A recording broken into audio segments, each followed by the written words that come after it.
मेरा नाम है हरिया, मैं काम करता हूँ बहुत बढ़िया, खाता हूँ खाना और रोज गाता हूँ गाना। अरे यार, आज तो बहुत देर हो गई। इस खतरनाक जंगल को देखकर तो मेरे हाथ पैर ठंडे हो गए हैं। अगर मैं वक्त पर गांव नहीं पहुंचा तो मालिक बहुत नाराज हो जाएंगे। तभी हरिया को एक आवाज सुनाई देती है। सुनिए हरि जी। अरे, ये आवाज किसने दी? तभी हरिया को सामने कुछ दूर एक औरत खड़ी दिखाई देती है। अरे भाई, ये औरत अकेली इतनी रात को इस जंगल में क्या कर रही है?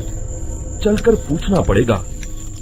फिर हरिया अपनी बैलगाड़ी उस औरत के सामने लाकर रोक देता है और उससे पूछता है। अरे सुनिए, आप इतनी रात को इस खतरनाक जंगल में अकेली क्या कर रही हैं? तभी वो औरत मीठी आवाज में कहती है। अरे हरु जी, आप आ गए। मैं कब से आपका इंतजार कर रही थी।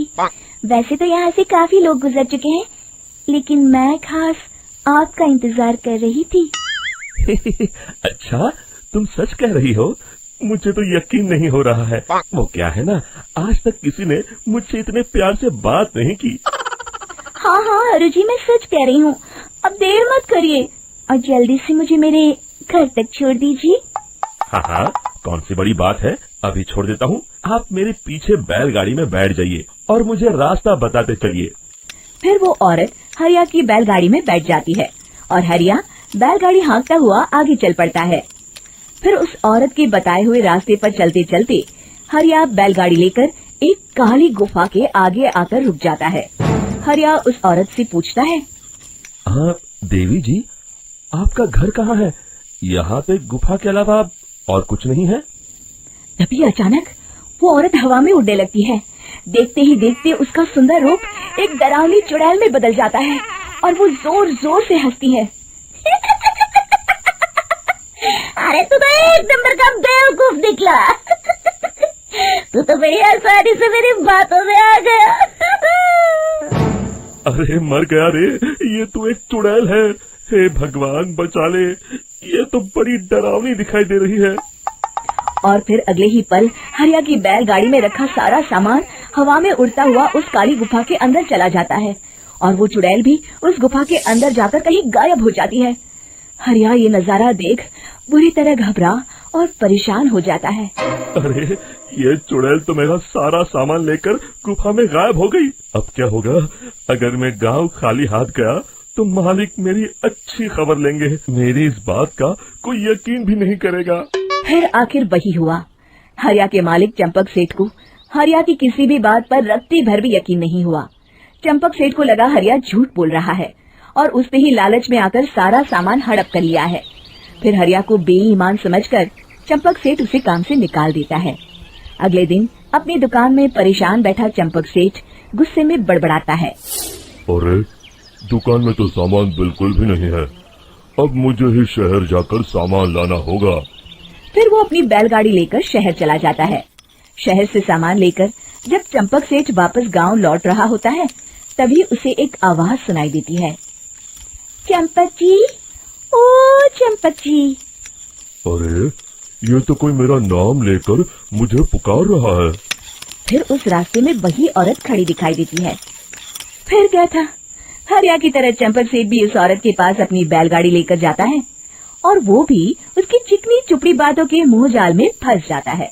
फिर चुड़ैल उसे भी अपनी गुफा तक ले जाती है और उसका सारा सामान लेकर गुफा में गायब हो जाती है। बेचारा चंपक सेठ लाचार होकर खाली हाथ गांव लौट आता है। फिर ये उस जंगल में रोज की बात हो जाती है। जो कोई भी शहर से कुछ लेकर गांव की तरफ लौटता, वो चुड़ैल उसे बेवकूफ बनाकर उसका सारा सामान लेकर गुफा में गायब हो जाती। एक दिन हरिया एक लकड़हारे को उसी जंगल की तरफ जाते हुए देखता है। फिर हरिया उसे रोकते हुए कहता है। अरे भाई, क्यों अपनी मौत को दावत दे रहे हो? मेरी बात मानो, आगे जंगल में मत जाओ। वहाँ एक बड़ी भयानक चुड़ैल रहती है। लकड़हारा हरिया की बातों को नजरअंदाज करते हुए कहता है। अरे भाई, मुझे पहले ही बहुत देर हो चुकी है। मुझे जाने दो भाई। शाम तक लकड़ियाँ काट कर शहर के बाजार में बेचना है। तुम अपनी ये कहानी किसी फुर्सत में बैठे इंसान को सुनाओ। मैं तो चला। इतना कहकर लकड़हारा वहाँ से आगे जंगल की तरफ चला जाता है। फिर अगले दिन गांव के मुखिया के घर के बाहर बहुत सारे लोग जमा हो जाते हैं। तभी हाथ में कुल्हाड़ी लिए खड़ा लकड़हारा कहता है, अरे मुखिया जी, अब आप ही हमें बचाइए उस जंगल वाली चुड़ैल से। हमारा सारा काम तो शहर से ही होता है। अरे मुखिया जी, उस चुड़ैल की वजह से तो मैं पूरी तरह बर्बाद हो गया हूँ। हम सबको मिलकर उस चुड़ैल का कोई इलाज करना पड़ेगा। तभी भीड़ में खड़ा वीरा कहता है, आप लोग चिंता मत करिए, कल से वो चुड़ैल किसी को नहीं लूट पाएगी। मेरे पास एक बहुत अच्छी तरकीब है। तभी चंपक सेठ उसका मजाक उड़ाते हुए कहता है, अरे तेरा नाम वीरा है तो क्या हुआ? तूने अभी उस चुड़ैल को देखा नहीं है? जाकर अपना काम कर, बड़ा आया। तब मुखिया जी कहते हैं, नहीं नहीं चंपक सेठ, मुझे लगता है हमें इस लड़के को एक मौका देना चाहिए। फिर सभी गांव वाले मुखिया जी की बातों से सहमत हो जाते हैं और वीरा शाम को एक बैलगाड़ी में कुछ सामान लादकर उस जंगल की ओर चल देता है। वीरा, ओ वीरा, कहाँ जा रहा है? तभी वीरा मुड़ के देखता है, वही चुड़ैल एक औरत के रूप में खड़ी है। अरे बहन जी, मैं आपको ही ढूंढ रहा था। देखिए, मैं आपके लिए क्या लाया हूँ। है? अरे वाह, तू खुद मेरे लिए इतना सामान लाया है। तू ही अकेला गांव में समझदार है। जरा देखो, मैं भी खोल के, बड़े भूख लगी है। जैसे ही चुड़ैल उस सामान पर से कपड़ा हटाती है, एक भगवान शिव की तेज रोशनी उसके अंदर मूर्ति से निकलती है और चुड़ैल अपने असली रूप में आकर जलने लगती है। अरे मैं जल रही हूँ, बचाओ!